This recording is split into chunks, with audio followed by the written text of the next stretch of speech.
Any zany dia ampahafantatra zany izay atao amin'ny ANMCC fa misy ny fanokafana fanadihadiana amina vokatra vaovao indray, vokatra telo zany tamin'ny faha-efatra ambin'ny folo ny volana aogositra lasa teo, dia ny fandraisana fikasana handray fepetra fiarovana na mesure de sauvegarde ho an'ny fanafarana menaka sakafo sy margarine, dia ho an'ny fanafarana menaka fampiasa amina milina hoe huile moteur, ary ny fanafarana savony vaingana zany fa tsy le vovo-tsavony intsony. Izy io zany dia nisokafana tamin'ny fomba ofisialy tamin'ny faha-efatra ambin'ny folo ny volana aogositra teo, dia maharitra eo amin'ny 9 volana eo zany faharetan'ilay fanadihadiana. Dia aorinan'izay 9 volana izay zany no ahafantarana hoe hoisy na tsy hoisy ny fandraisana fepetra raikitra, fa avy hatrany zany noho ny fisian'ny fahavoazana izay hita aty am-boalohany zany fa hoe niteraka fahavoazana betsaka ho an'ireo orinasa ireo zany le fitoban'ireo vokatra avy any ivelan'ireo, dia misy ny fepetra vonjimaika sahaty izay noraisina. Dia ny fepetra vonjimaika noraisina zany ho an'ny huile moteur dia droit additionnel 19% zany no napetraka, dia ho an'ny menaka fihinana zany dia 21%, 1.7% zany, dia ho an'ny savony zany 4.3% ny fepetra vonjimaika izay kasaina ho apetraka manomboka amin'ny voalohan'ny volana septambra zao zany eritreretana hoe ametrahana azy. Fa saingy zany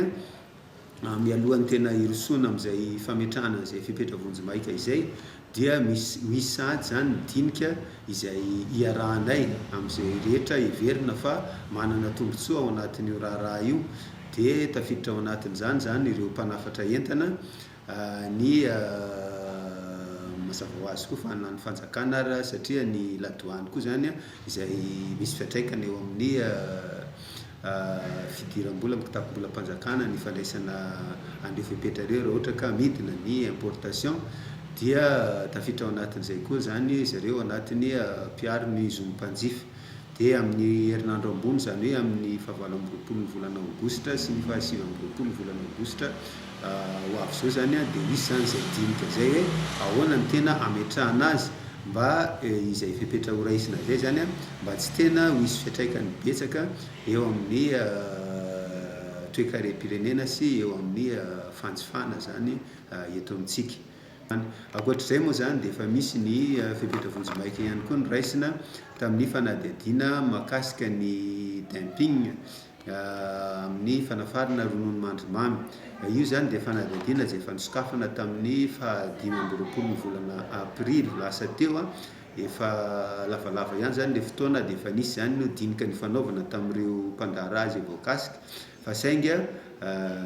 vitsy dia vitsy zany no rototra tao anatin'le izy, satria izay moa ny eto amintsika zany hoe raha tsy efa mipetraka zany le mesure zany dia tsy dia taitra loatra le importateur zany na le opérateur zany no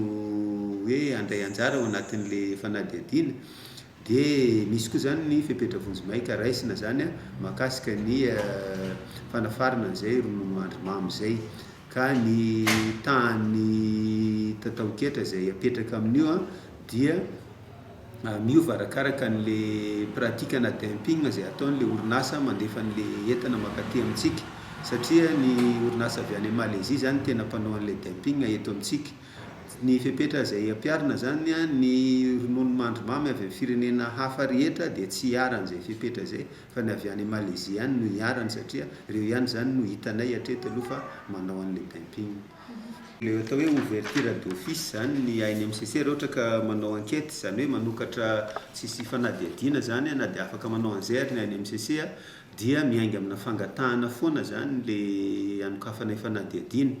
Dia raha ny resaka menaka zany dia ny orinasa hita any Tamatavy zany any Toamasina no nangataka an'le fanadihadiana zany. Dia efa nisy moa zany ny enquête préliminaire izay nataonay nanomboka tany amin'ny volana février tany no nanao an'izay zay, dia niezaka nanaraka ny fizotran'ny importation, ny fizotran'ny famokarana izay nataony zareo, ny fijerena ny fahavoazana izay manjary taminy, dia nanapa-kevitra zany zay fa hoe sokafana zany le fanadihadiana zany mahakasika an'le menaka. Ny savony kosa sahala am'izay, efa tany hoany koa zany efa tamin'ny taon-dasa mihitsy ara no efa nanomana an'izay fanadihadiana mahakasika ny savony zany izahay. Dia misy fivoriana matetika niarahana tamin'ireo orinasa izay ataoko hoe tsy dia mitovy tombontsoa loatra zany ao anatin'io fanadihadiana momba ny savony io, satria ny savony misy ny mamokatra savony miainga amin'ny menaka no anaovana an'ilay savony dia vokariny. Fa misy indray efa manafatra savony efa saika efa savony vita zany no afariny, fa zay no atao hoe bondion, dia iny zany no amboariny kely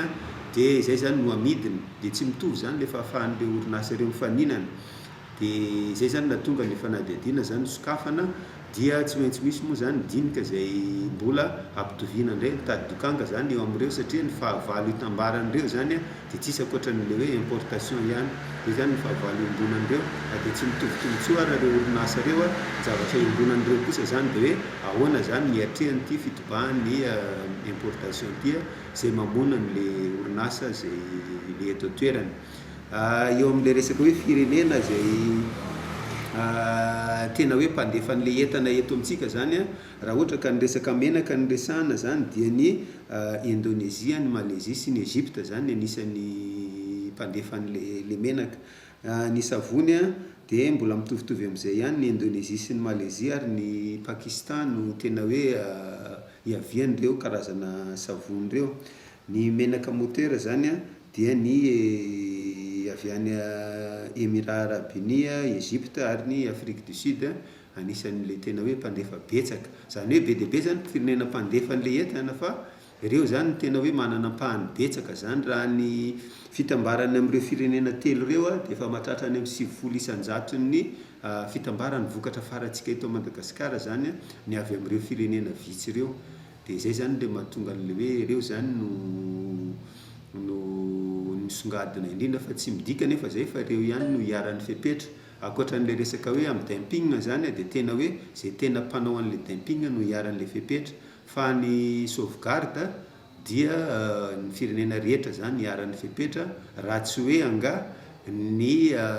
vokatra avy any amin'ireo firenena ireo indray dia latsaky ny 3 isan-jato ny fitambaran'le entana nafarantsika. Zany hoe azo lazaina hoe tsinontsina na hoe négligeable zany ny impact n'le izy eto amin'le industrietsika eto an-toerana. Dia ireny zany tsy hiaran'le fepetra ihany koa zany le firenena zay manana an'izay ampahany vitsy kely amin'le fandefasana entana aty amintsika zay.